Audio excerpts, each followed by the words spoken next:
Olá, meus caros alunos, boa tarde. Estou aqui hoje para a correção da nossa última apostila sobre notícias. Vamos começar? Pedi para vocês pegarem o caderno de vocês, caneta vermelha, né, para vocês poderem fazer as correções. Parar no momento que vocês precisarem parar essa filmagem para poder corrigir melhor, certo? Se tiverem dúvidas, me procurarem nos plantões, tá bom? Segunda-feira, apostila nova, hein? Deixa eu só abrir aqui minha apresentação e vamos começar. Bom, então, eu pedi para vocês analisarem uma notícia de jornal, né? O que é uma notícia para a gente começar? Né? A notícia, ela é um texto objetivo. O que é um texto objetivo? É aquele texto que não tem espaço para interpretações duvidosas. É um texto que tem que ser muito claro com as informações, porque a função social dele é informar a sociedade do que está acontecendo. Então, o que é a notícia? Um registro do cotidiano. Aí eu coloquei um textinho para vocês lerem na apostila.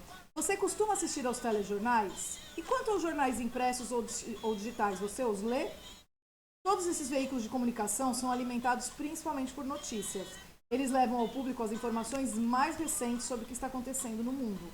Nesse capítulo, né, que é o nosso caderno de estudo, você estudará duas notícias. A gente teve a notícia da ararinha azul e depois tem uma outra, né, que é de um telejornal. Então a gente vai começar por essa da ararinha azul, que é uma notícia escrita.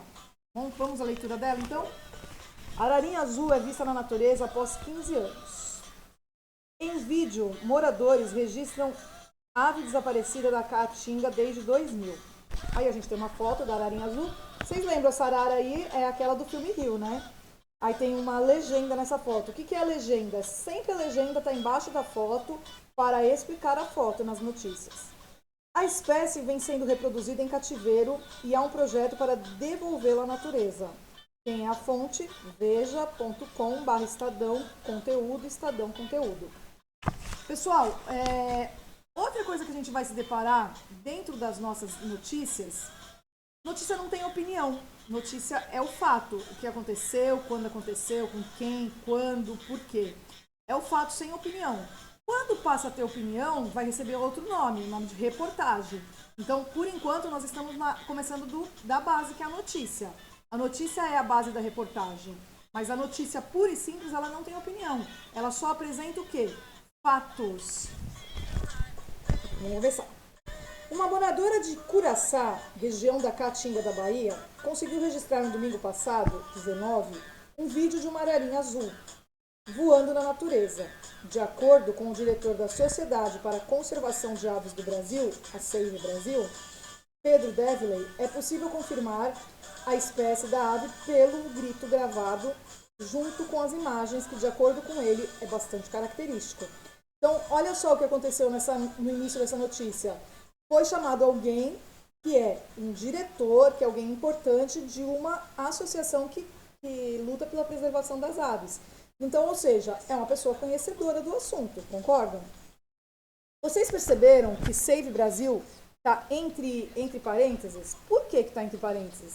Porque sempre que a gente utilizar uma sigla, sempre que uma sigla aparecer, ela vai aparecer primeiro entre parênteses, para depois a gente ver o nome inteiro dela. Nesse caso, ele veio com o nome primeiro e depois o nome Save entre parênteses. Significa o quê? Que a gente pode ver esse nome outras vezes, mas agora a gente só vai ver a sigla. Então, continuando. Vou mudar a tela aqui.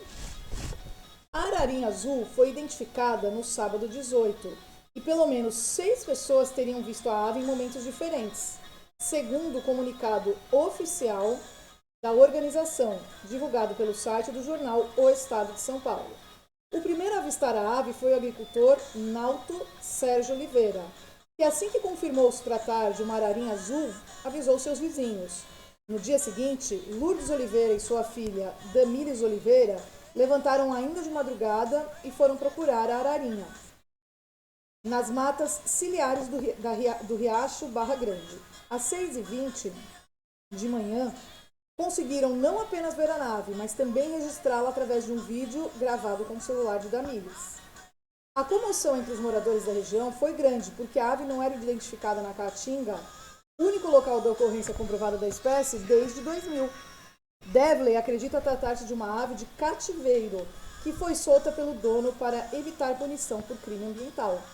O fato é que ela estava lá, voando na caatinga. É incrível, disse ao jornal O Estado de São Paulo. Ararinha é o pássaro que inspirou a personagem do filme Rio. Na próxima semana, os moradores locais e o Instituto Chico Mendes de Conservação e Biodiversidade, o ICMBio, vão tentar localizar a ave e obter o maior número possível de informações. Desde 2014, o projeto Ararinha na Natureza trabalha para criar uma unidade de conservação, UCC, com 44 mil hectares no município, com o objetivo de proteger a região de onde a ararinha é nativa, a Caatinga e Mata Ciliares. Aí vem, né, veja o vídeo que mostra a ararinha azul na natureza. Então a gente tem um vídeo aí para poder assistir. Embaixo vocês viram, então, assim, notícias sobre, aí a gente tem algumas abas. Animais, Bahia, natureza e meio ambiente, preservação, que foram assuntos que foram tratados na notícia. Vocês perceberam que não tinha opinião? Bom, o nosso livro aqui fala que a gente pode investigar nas ciências o que são caatingas, né? Que foi citado aqui na nossa notícia. Vocês sabem o que é caatinga? A caatinga é um bioma, né? Um local de natureza bem comum no Nordeste do Brasil e parte de Minas Gerais. A vegetação se adapta ao clima mais seco da região. A caatinga nas regiões mais secas, tá bom? Mas podem dar uma pesquisadinha em ciências e geografia para entenderem melhor o que é uma caatinga. Eu deixei a fotinho aqui para vocês verem o final dessa reportagem, porque depois eu vou perguntar sobre isso, tá bom? Se essa notícia saiu num jornal impresso ou se ela foi divulgada pela internet. O que vocês acham? Então vamos lá às nossas perguntinhas, né? Com base no primeiro parágrafo, responda as 4 perguntas a seguir. A. O que aconteceu? Então as respostas estão aqui na sua direita. O que aconteceu, gente? Uma ararinha azul foi vista, né, na natureza, lá na Caatinga. Então ela foi filmada voando na natureza. B. Quais foram os envolvidos no acontecimento? Vocês podem falar ararinha, né?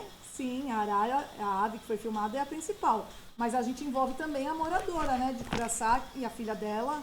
Eu até coloquei só a moradora, mas seriam as moradoras de Curaçá que foram lá filmar as ararinhas e a ararinha, né? C. Quando isso aconteceu? Bom, vocês devem lembrar que no início da reportagem fala assim, no domingo passado, 19, então significa que foi no domingo anterior à publicação dessa notícia. Se essa notícia foi publicada numa segunda, numa terça, numa quarta, a gente não tem aqui. Mas fala assim, no domingo passado, então é no domingo anterior à notícia. D. Onde aconteceu? Na região da Caatinga da Bahia. Então, são perguntas básicas, gente, que toda notícia sempre começa assim. O que aconteceu, com quem aconteceu, quando e onde. São as 4 bases para a gente escrever uma notícia. Se eu for pedido para eu escrever uma notícia sobre algum acontecimento, eu vou ter que responder essas 4 perguntas bases. Questão 2.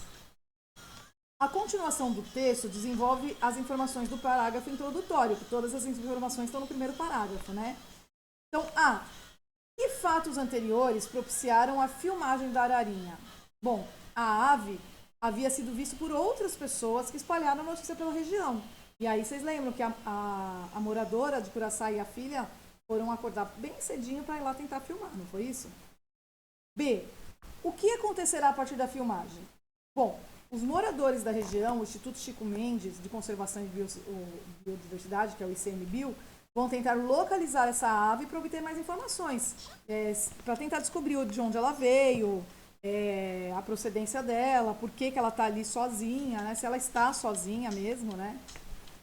C. Qual é a relação entre um crime ambiental que é citado na notícia e a provável origem da ararinha azul avistada? Gente, provavelmente essa era uma ave de cativeiro que foi solta por algum dono que deve ter escutado que seria punido quem tivesse bicho silvestre preso. Então ele falou, vou soltar para me livrar do flagrante, né? Do crime do flagrante. Então, quando ele fala em crime ambiental na notícia, a gente ainda não tem a certeza disso. Mas o provável aparecimento dessa ave ali se dá a esse fato, que alguém devia tê-la em cativeiro e soltou ela para não ter problemas. Vamos para a questão 3? A notícia inclui declarações do especialista. Releia os trechos a seguir. Então vamos reler lá. De acordo com o diretor da Sociedade para a Conservação das Aves do Brasil, a Save Brasil, o Pedro Devley, É possível confirmar a espécie da ave pelo grito gravado junto com as imagens, que, de acordo com ele, é bastante característico. Devlin acredita tratar-se de uma ave de cativeiro que foi solta pelo dono para evitar punição por crime ambiental.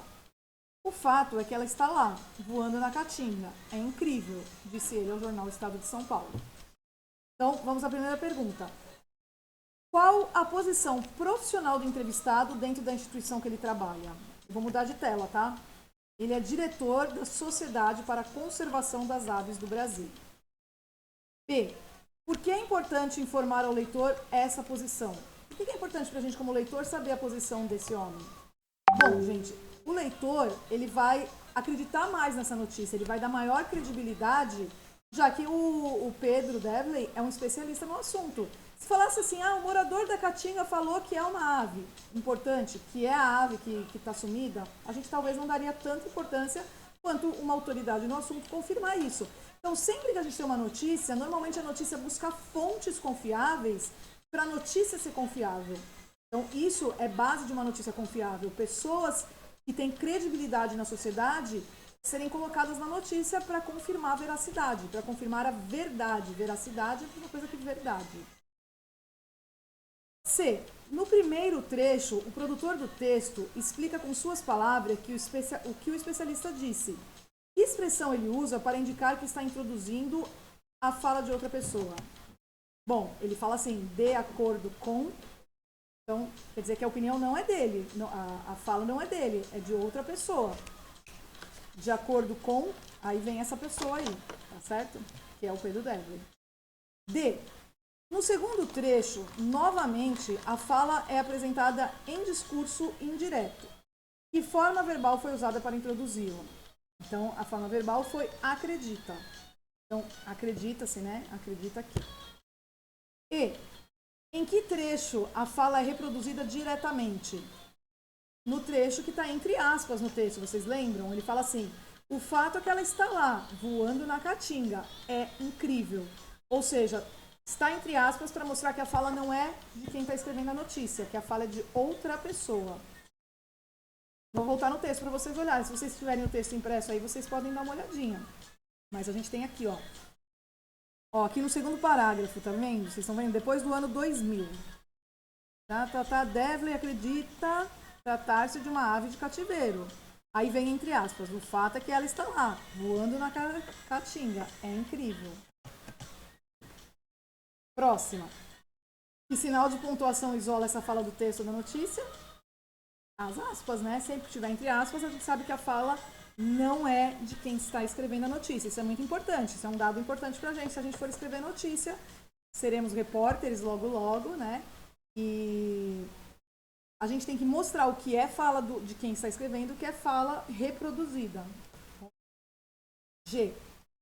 Compare a fala apresentada diretamente com aquelas mencionadas de modo indireto. Qual desses dois tipos de fala permite ao leitor perceber melhor as impressões e os sentimentos do falante? Gente, é claro, se são as impressões do falante, é claro que aquela que é reproduzida diretamente, certo? A outra que o escritor da notícia fala, ele acredita de acordo com, a gente está falando assim, não é a pessoa que está falando. Mas quando você coloca entre aspas e repete a fala dela, isso mostra pra gente a impressão daquela pessoa que está sendo entrevistada para a base da notícia. Tudo bem até aqui? Difícil notícia? Vocês já estudaram notícia, né? Vamos para 4. Leia os 3 títulos de notícias relativas ao mesmo fato. Então, um primeiro título. Ararinha azul é vista na natureza após 15 dias. Outro título. Ararinha azul é vista na Caatinga da Bahia. Outro. A lavradora que realizou o sonho do pai e encontrou a ararinha azul extinta. Então, a gente tem 3 outros títulos referentes a essa mesma notícia. Não da mesma notícia, de outras fontes, escrita por outras pessoas. Compare os títulos 1 e 2. Então, o 1, ararinha azul é vista na natureza após 15 anos. O 2, ararinha azul é vista na Caatinga da Bahia. Qual deles contextualiza melhor o fato noticiado para um leitor que nada sabe sobre a ararinha azul e por quê? Eu espero que vocês tenham chegado à resposta que o título 1 parece ser mais eficiente para esclarecer que a ave foi vista após um longo intervalo. O título 2 indica onde ela foi vista, mas não porque isso seria importante. No 1, quando fala assim, a ararinha azul é vista na natureza após 15 anos, mostra pra gente que esse é um fato muito importante. Por quê? Porque ela sumiu por 15 anos. A sua vista no Caatinga da Bahia é interessante, mas dá a impressão pra gente que ela não estava sumida, que a gente pode ver a ararinha azul a todo momento na Caatinga, não é isso? Ou em qualquer outro lugar. Então, portanto, o 1, ele dá mais relevância para a notícia para a gente, ele explica mais, vamos dizer assim. B. O título 3 é bastante diferente dos anteriores. O que se espera da notícia intitulada por ele? Gente, vamos ler. A lavradora que realizou o sonho do pai e encontrou uma ararinha azul extinta. Então, a gente espera dessa terceira notícia uma notícia centrada em quem? Nem tanto na ararinha, mas centrada em quem? Na lavradora, né? E no pai dela. E não tanto no encontro com a ave, não tanto na importância com a ave. Aqui parece, por esse título, que a importância maior é para a lavradora que realizou a descoberta. Tudo bem? C. No título 3, por que a palavra extinta aparece entre aspas? Porque não é um termo preciso. Embora a ararinha azul tenha sido considerada extinta, a aparição de um exemplar mostra que não é verdade, porque extinta significa que acabou, não é isso? Então, quando ele fala assim, encontrou a ararinha azul extinta, quer dizer que ela deixou de ser essa possibilidade, que ela foi extinta de verdade, senão não teria aparecido uma. Questão 5. A notícia é ilustrada com uma fotografia, a qual possui uma legenda. O que a imagem e a legenda oferecem ao leitor? Então, vamos voltar lá, ó. Isso aqui, né? A gente tem a imagem da ararinha azul e uma legenda. A espécie vem sendo reproduzida em cativeiro e há um projeto para devolvê-la à natureza. Bom, então, a possibilidade de saber como é uma ararinha azul, para quem nunca viu, né? Ela parece até um papagaio, né? E de obter informações sobre a reprodução em cativeiro da espécie, tá bom? Então, tanto a imagem como a legenda também nos dão informações, assim como o texto escrito. Por isso que é muito importante imagens em notícias. Como funciona uma notícia? Agora a gente vai para a parte prática, certo? Como que funciona uma notícia? O que ela tem que ter? Eu já comecei falando mais ou menos aí, né? Responda mais algumas perguntas sobre o texto que você leu para refletir sobre as características do gênero notícia. Primeira pergunta. A notícia sobre a ararinha azul foi divulgada no site de uma revista que circula em todo o território brasileiro. Por que o fato mereceu ser noticiado? Pessoal, espero que vocês tenham percebido que esse vídeo que foi gravado pelos moradores de Curaçá levou a uma mudança na informação. Qual era a informação que se tinha? Que as ararinhas azuis estavam extintas. E se filmou uma, esse é um dado muito importante, porque ela é um patrimônio ambiental brasileiro e mostra que ela ainda existe uma para contar a história, não é isso? 2. Assinale as informações expressas na notícia. A. Em que parte dela, no começo, no meio ou no fim, estão as informações mais importantes. Explique sua resposta. Espero que vocês tenham percebido que as informações mais importantes estão no começo do texto, né? Concentradas no título, na linha fina. O que é a linha fina? Já vou falar sobre ela. É um subtítulo, é um título auxiliar. Está sempre embaixo que ele dá uma explicadinha no título. Que destacam que não eram vistas as ararinhas azuis soltas na natureza havia muito tempo. Eu vou voltar lá na reportagem para vocês olharem, tá bom? Olha lá, ó. A ararinha azul é vista na natureza após 15 anos. Aí embaixo a linha fina, ou subtítulo. Em vídeo, moradores registram ave desaparecida da Caatinga desde 2000. Então a gente sabe que essa notícia é uma notícia de 2015, né? Então, a parte mais importante da notícia está no começo, tá bom? No início, quando a gente tem o título, o subtítulo e as primeiras informações aí no primeiro parágrafo. B. Muitos leitores não têm conhecimento acerca da ararinha azul e das suas condições de vida. Quais informações dadas no título principal e na linha fina ajudam o leitor a entrar no assunto e a reconhecer sua relevância? Gente, tanto no texto quanto na linha fina, destaca-se que elas não eram vistas na natureza desde muito tempo, desde o ano 2000. Tá? Então, isso é muito importante para o leitor. C. o título, a linha fina e o primeiro parágrafo repetem informações ou são complementares? Espero que vocês tenham percebido que são complementares, né? Uma informação vai complementando a outra, ainda não tem repetição de informações. Questão 3. Releia sobre a relação do produtor do texto com o assunto. A. Há no texto alguma marca de subjetividade? O que é subjetividade? Opinião e sentimento ou impressão de quem está escrevendo. A gente percebeu no texto o sentimento dele, a impressão dele sobre o assunto? Quem deu impressão pra gente foi o entrevistado. Vocês lembram quando ele falou é incrível? Aquela impressão não era de quem estava escrevendo, aquela impressão era de quem? Do entrevistado. Então, a gente não tem marcas de subjetividade. Não dá para perceber marca de subjetividade nesse texto, só no entrevistado. B. De que maneira se percebe a preocupação do produtor em ser bem preciso ao escrever o texto? Cite 2 exemplos.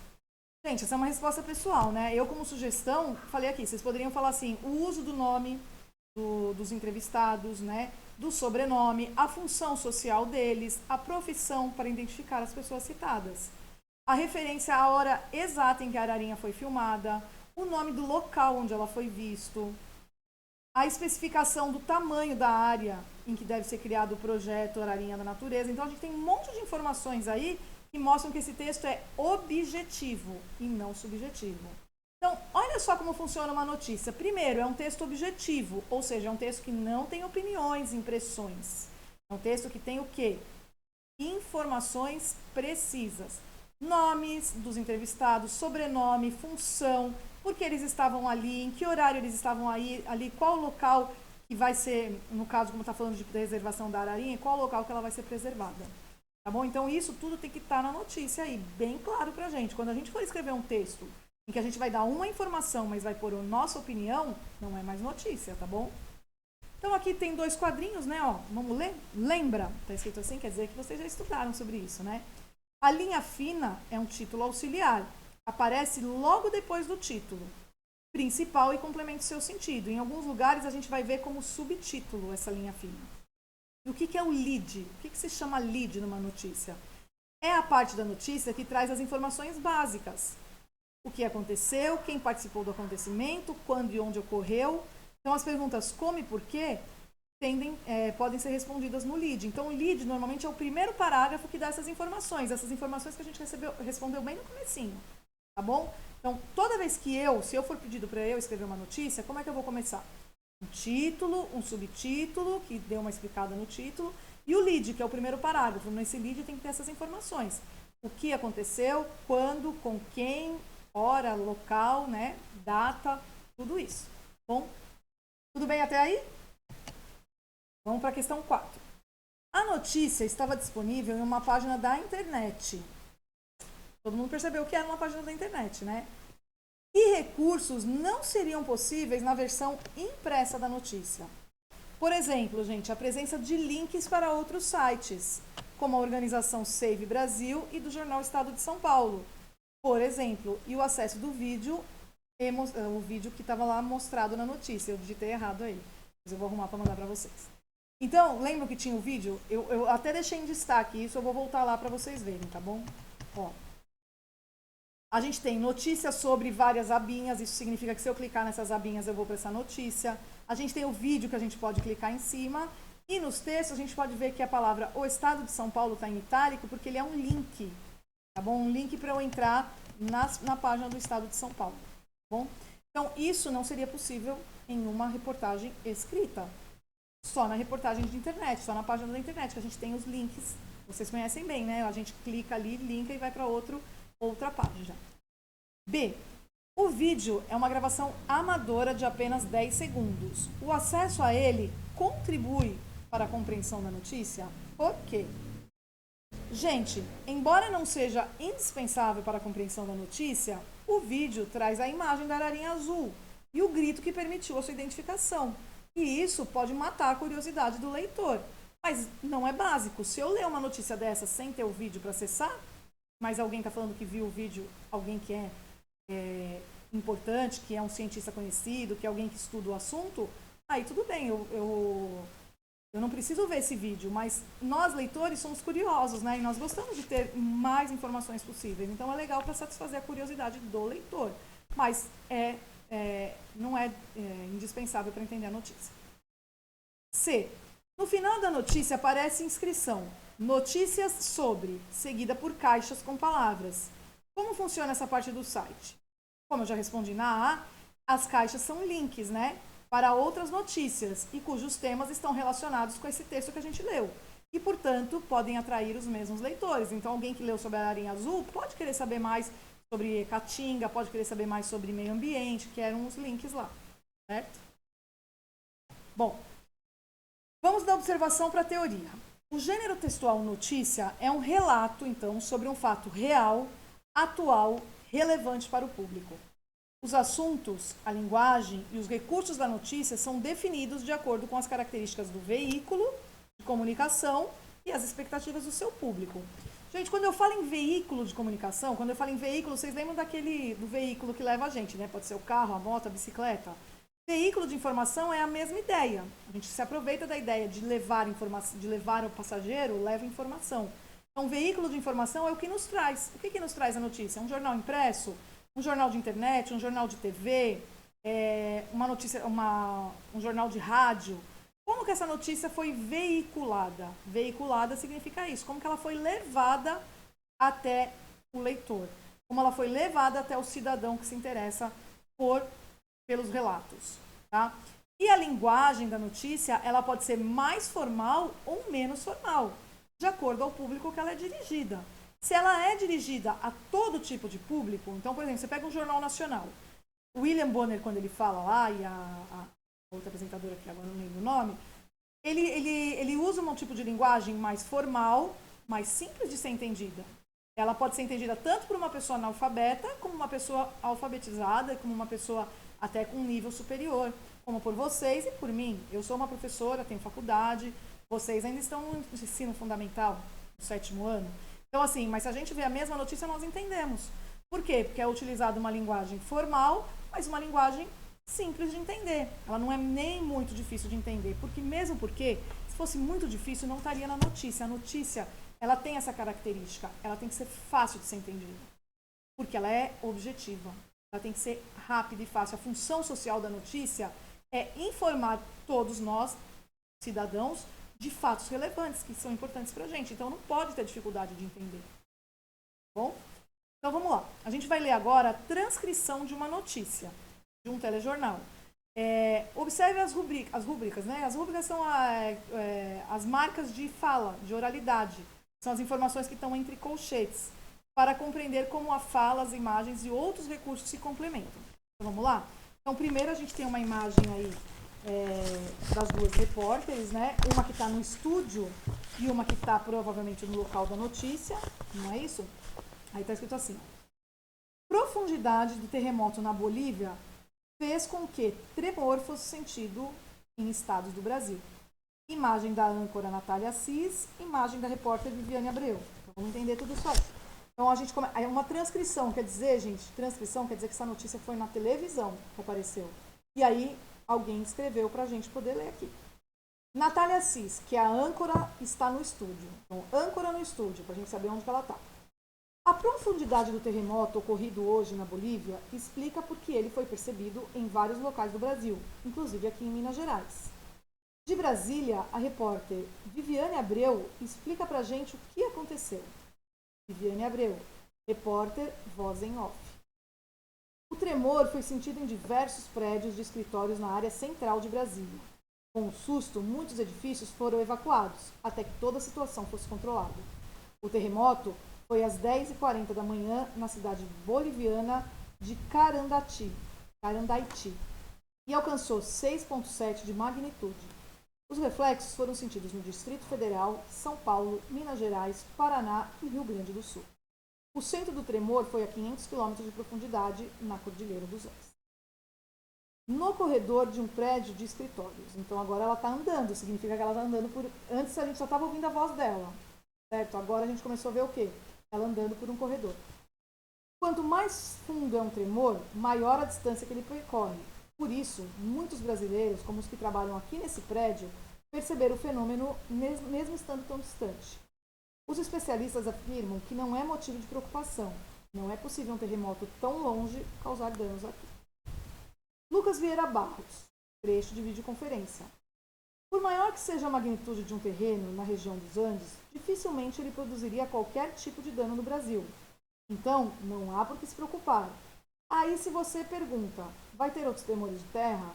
Via de regra, após um grande terremoto, acontece o que nós chamamos de abalos secundários.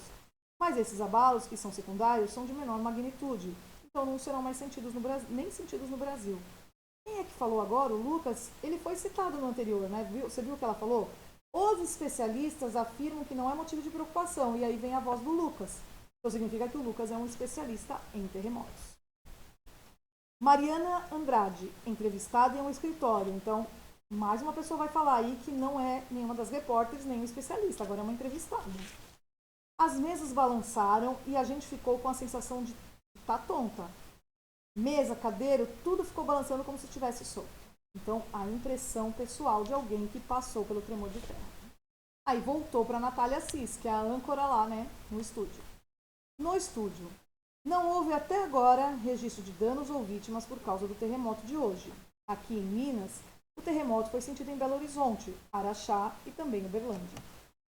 Bom, então, aqui de onde foi tirado, né, essa transcrição, foi do jornal Jornal de Minas, né? Tá aqui bem pequenininho, aqui, não dá pra ler, tá bem pequenininho. Vamos às questões? Então, primeira questão. Quais características da situação de comunicação apresentada são típicas de um jornal de televisão? A presença de um apresentador no estúdio, de um repórter no local em que o fato está sendo noticiado ocorreu, uma linguagem fácil de ser entendida, a presença de recursos como entrevistados, videoconferências e etc. 2. Reflita sobre o conteúdo do texto. A. Que parte do texto tem a mesma função de um lead. Lembra o lead lá no texto escrito? É o primeiro parágrafo que apresenta pra gente o quê? O que aconteceu, quando aconteceu, como aconteceu. Justifique sua resposta. Então vamos lá. A primeira parte da fala da repórter Viviane Abreu corresponde ao primeiro parágrafo da transcrição. Informa o que aconteceu. Tremor sentido nos prédios. Onde aconteceu? Em Brasília. Quando aconteceu? Às 10h40. E ela também informa o motivo. Foi por causa do terremoto da Bolívia. Não é isso? B. Esclareça com suas palavras o mecanismo que explica por que áreas do Brasil foram afetadas foram afetadas pelo terremoto lá da Bolívia. Gente, essa aqui eu nem coloquei a resposta, porque vocês deveriam explicar com as palavras de vocês, né? Vocês entenderam que quanto mais profundo o abalo sísmico, mais ele reflete em distância em outros lugares, né? Então é por esse motivo que a gente sentiu também no Brasil. Terceira questão. A primeira fala da repórter ocorreu em off, ou seja, ouvia-se a sua voz enquanto outras imagens apareciam na tela. Veja alguma dessas imagens. Então, a gente tem uma imagem da Secretaria da Justiça. Então, tá todo mundo para fora, né? Aí vocês viram aqui na legenda, ó, Secretaria de Justiça, Brasília. Imagem de redes sociais. Foto de 2018. Então, vamos lá. As primeiras imagens da notícia, segundo a legenda apresentada no vídeo, foram tiradas de redes sociais. Na sua opinião, por que foi preciso usar essa fonte? Gente, quem tirou essa foto? Foi alguém que estava lá dentro do prédio quando ele tremeu.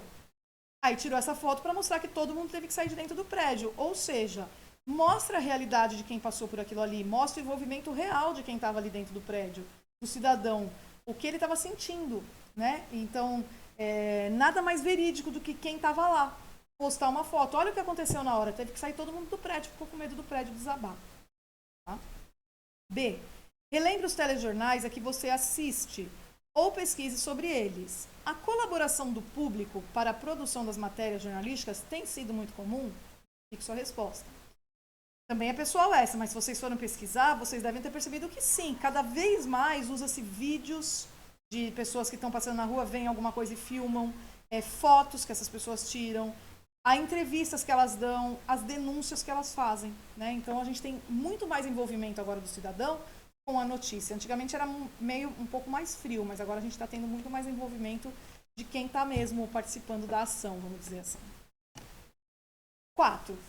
Ainda durante a fala em off, a notícia exibiu também um mapa animado. Então, esse mapa aqui foi exibido enquanto a repórter estava falando em off. Então, primeiro mostrou um mapa do Brasil escrito 10h40, depois um mapa do Brasil e onde que está a cidade, né, em longidade das nossas cidades. Aí está ali 6,7, que foi o grau de magnitude. E na terceira fotinha a gente tem o quê? Os locais, as cidades que sentiram, né, os tremores chegando. Então a gente pode ver, ó, sentiu bastante no Brasil inteiro, né? Desde o Distrito Federal lá em cima até o Rio Grande do Sul. Então, questão A. Que relação há entre a imagem e a fala da repórter? Bom, as imagens, elas representam visualmente as principais informações que ela falou, tá? Apresentadas na fala dela. B. Como o mapa contribui para a compreensão da notícia? Como eu falei na hora que eu estava mostrando, o mapa, ele localiza a cidade de Carandaiti pra gente, que não é conhecida pela maioria dos brasileiros, né? E informa a distância que ela tem em relação aos estados brasileiros e, principalmente, o horário em que ocorreu. 5. A notícia contou ainda com a fala de um professor do Observatório Sismológico da UNB, Universidade de Brasília. A. Como a fala do professor contribuiu para a confiabilidade da notícia? Gente, vocês lembram da outra notícia que eu falei para vocês, que a fala do diretor lá da fundação que protegia as aves, né, era importante? Aqui também a gente tem um especialista em sismologia. A fala do professor aumenta a confiabilidade da notícia, por ele ser um especialista no assunto que está sendo tratado. B. A fala foi extraída de uma videoconferência. Qual foi provavelmente a pergunta feita a ele para que ele desse essa resposta? Gente, aqui é uma resposta pessoal, cada um vai escrever com as suas palavras, a minha sugestão, né? Ela deve ter perguntado: os brasileiros devem se preocupar com os terremotos que ocorreram lá na região dos Andes? Nós, brasileiros, devemos ter medo né? Vai ser alguma coisa relacionada a isso. Aí ele deu aquela resposta: não vai ser sentido, né? Quanto mais profundo for, dá para sentir, mas vão vir outros abalos, mas não vai ser sentido no Brasil. Então a gente não precisa se preocupar. C. Após a fala do professor, é apresentada a da administradora Mariana Andrade. De que forma o relato dela contribui para a notícia? Bom, eu falei isso na hora que a gente leu, né? A Mariana, ela fala sobre como as pessoas que estavam no escritório perceberam o tremor e ela contribui assim para complementar a informação e aumentar a precisão da informação. Olha, nós sentimos isso porque aconteceu isso assim, assim, assim. A mesa tremeu, as cadeiras balançaram, né? Então dá mais credibilidade ainda porque ela viveu aquele momento. Então, o professor foi entrevistado por videoconferência, né? Todo mundo sabe o que é uma videoconferência? É aquela reunião no Meet que a gente faz, é uma videoconferência, né? É uma tecnologia que permite a interação entre imagem e som de pessoas que estão distantes. A gente pode conversar assim: eu estou aqui na minha casa, essa aqui é uma aula gravada. Mas quando a gente faz a reunião pelo Meet, a gente está tendo uma videoconferência. Bom? Questão 6. A principal parte da notícia não foi apresentada no estúdio. No estúdio a gente só teve uma introdução, só o lead, né? A. Como a âncora é a apresentadora do telejornal, anuncia a entrada da repórter. Vocês lembram como que foi? Ela citou o nome da repórter, o local em que ela estava e o assunto da qual a sua participação vai se referir, né? Vocês lembram disso? Quer que eu volte lá para vocês verem? Ó, ela fala assim: a profundidade do terremoto ocorrido hoje em Bolívia explica porque ele foi percebido em vários locais do Brasil, inclusive aqui em Minas Gerais. De Brasília, então onde que está a repórter Viviane Abreu explica pra gente o que aconteceu. Então, ela fez o quê? Uma referência ao local e ao nome e ao assunto de que vai ser tratado pela repórter. B. Por que a repórter escolheu falar do corredor de um prédio? Gente, porque o prédio é um dos locais que foram evacuados durante o tremor abordado na notícia. Então, ela foi lá para mostrar de onde que as pessoas tiveram que sair correndo ali, né? C. A interação entre a âncora e a repórter justifica sua resposta. Interação é elas conversarem. Não existe diálogo entre elas nesse momento. A âncora introduziu o assunto, a notícia gravada entrou e depois a âncora finalizou. É diferente de algo ao vivo, né? Quando é ao vivo, a gente vê o âncora conversando com o repórter. Nesse caso, elas não conversaram, não houve interação. Bom, então chegamos aí no final. Vamos ler assim esse quadrinho aí, da observação para a teoria. As notícias precisam ter credibilidade, isto é, gerar confiança no público a respeito do que está sendo noticiado. Para isso, são incluídas falas de especialistas ou de pessoas que acompanham o acontecimento. Com frequência são usados recursos auxiliares, como fotografias, vídeos, infográficos, mapas, etc., que tornam a notícia ainda mais completa. Então, vamos ficar atentos. Para uma notícia ser verdadeira, ela tem que ter o quê? Fatos que deem credibilidade a ela, né? Tem muito mais credibilidade, por exemplo, como eu falei lá na notícia da Ararinha Azul, o diretor da ICMBio aparecer e falar sobre a importância de se preservar a Ararinha Azul, do que a própria mulher que filmou. Era uma moradora, né? Uma moradora da Caatinga. Se ela chega e fala pra gente assim, é importante preservar, a gente vai falar assim, não, é importante preservar a natureza. Agora, se chega um especialista e fala, não, as aves estão extintas, precisamos preservar, a gente dá uma atenção com mais credibilidade. Não que ela não tenha, mas ele é um fator de credibilidade, tá bom? Se eu quiser aprender mais sobre essa situação, vamos lá, tentar aprender um pouquinho mais? A fala em situação pública. Ao contrário de um bate-papo, as notícias faladas, as palestras e outros gêneros orais não são espontâneos. Eles contam com certo planejamento, porque são situações de fala pública, produzidas quase sempre para explicar e informar algo. Vocês podem ver que os repórteres, eles nunca vão assim do nada, né? Eles estão sempre com o celular na mão para ler. Então sempre há um planejamento do que se vai falar, para falar de modo claro, preciso, objetivo, para não gerar dúvidas. Os ouvintes esperam acompanhar uma fala organizada e clara. Vamos estudar esse aspecto agora, uma fala organizada e clara, analisando duas transcrições de fala pública. Então, o primeiro trecho da notícia é produzido ao vivo. Aeroporto de Fortaleza registra aumento de turistas para o feriado na capital. Thaís Lopes começa falando.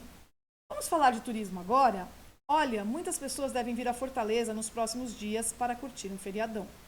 Cerca de 70 mil turistas são esperados. E é para lá, para o aeroporto de Fortaleza, que a gente vai agora conversar com a Lívia Baral, ao vivo. Leal Mota Filho. Oi, Lívia, como é que tá a movimentação por aí agora, hein? Quer dizer que é outra pessoa que tá falando com a Lívia, né? São dois âncoras, vamos dizer assim. Aí a Lívia fala. Oi, Leal, muito bom dia novamente para você. Bom dia, Thaís. Bom dia a todos que estão ligados na TV agora. A movimentação tá tranquila, desde a última vez que nos falamos aqui no jornal. Teve um fluxo maior, alguns turistas chegando, os parentes aqui também esperando, mas neste momento tá tranquilo. Como eu disse para vocês, uma média aí desde o dia 10 até o dia 16 de 29 voos extras aqui para o período da tarde. Isso corresponde a 144 mil novos assentos disponíveis para esses turistas. E de acordo com a Secretaria de Turista, como vocês disseram, 70 mil novos turistas devem visitar a nossa região. Então a movimentação, por enquanto, tá tranquila. Eu conversei um pouquinho aqui com alguns turistas. A maioria deles veio realmente visitar os nossos pontos turísticos, as nossas belezas naturais, as nossas praias. Com relação à rede hoteleira, a gente tem aí uma ocupação de 97%. E isso é 70% desses ocupantes. Que vieram para um congresso de pediatria. E os demais para visitar as nossas belezas, as belezas naturais, a nossa região. Aproveito agora para desejar um feliz feriado para todo mundo. E para vocês, Leal e Thaís. Volto com vocês aí no estúdio.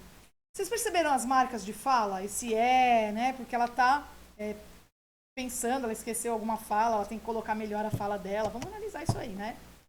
Então, como os âncoras anunciam a entrada da repórter? Bom, a jornalista avisa que irão conversar com a repórter, que está no aeroporto. E o jornalista a cumprimenta e pergunta como que está a movimentação no local. B.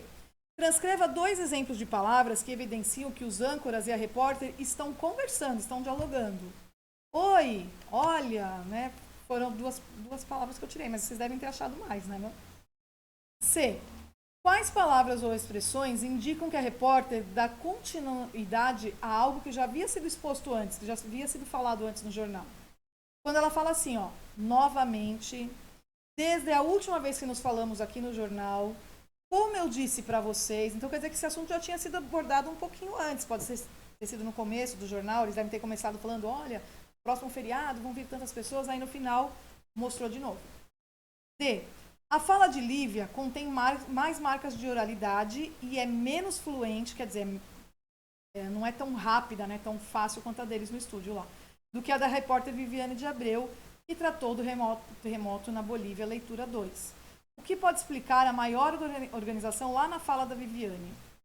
Bom, a notícia do terremoto não foi produzida ao vivo. Então, a repórter Viviane Abreu, ela teve mais tempo de planejar a fala dela e ela pode ter refeito se ela errou. Se ela não considerou boa, ela pode ter refeito. Essa aqui não, como era ao vivo, era ali em tempo real, por isso que ela dá umas engasgadas, ela tenta trocar algumas palavras.